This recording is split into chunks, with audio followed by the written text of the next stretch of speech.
mas papalawakin ng Calamba Medical Center ang kanilang cancer care services sa pamamagitan ng PET CT scan.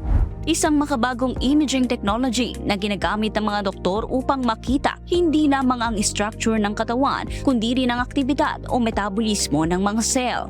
So, yung difference talaga nila is yung PET scan gives you information yung sa function at yun namang CT scan at MRI, yun naman ang nagbibigay sa aming mga doktor, yung structure at saka yung anatomy. Dahil nga po available na po ang PET CT technology dito sa Calamba Medical Center, ngayon po ay mas magiging accurate yung diagnosis ng mga sakit sa ating mga patients, most especially yung mga cancer patients. Ayon kay Dr. Bonan Aquiles Mendoza, isang nuclear medicine specialist, malaking tulong ang PET CT scan lalo na para sa mga pasyenteng may cancer dahil mas napapadali nito ang pagmonitor sa epekto ng chemotherapy at radiotherapy.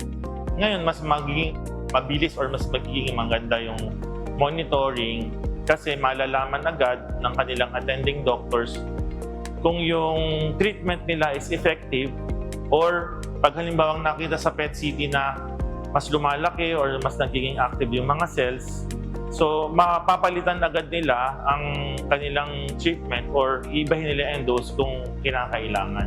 Bukod sa monitoring, nakatutulong din ang PET CT scan sa mas maagang pagtuklas ng cancer bago pa man magkaroon ng malalaking pagbabago sa mga organ o sintomas ng pasyente.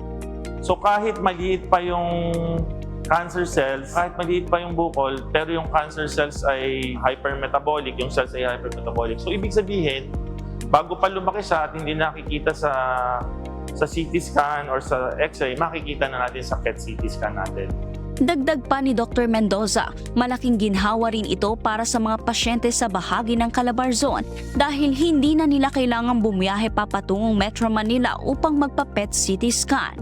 Ang pagkakaroon po nitong PET CT technology, malaking tulong sa mga pasyente dahil hindi na po sila kailangan pumunta sa Manila.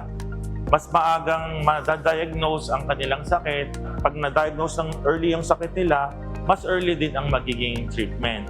Pangalawa, madi-decongest yung mga ospital sa Manila kasi previously wala pang mga services na available dito. Ang ginagawa is they will send the patients to Manila. So with this high-end technology na makakatulong sa mga pasyente, so hindi na sila kailangan pumunta sa Manila for the procedures.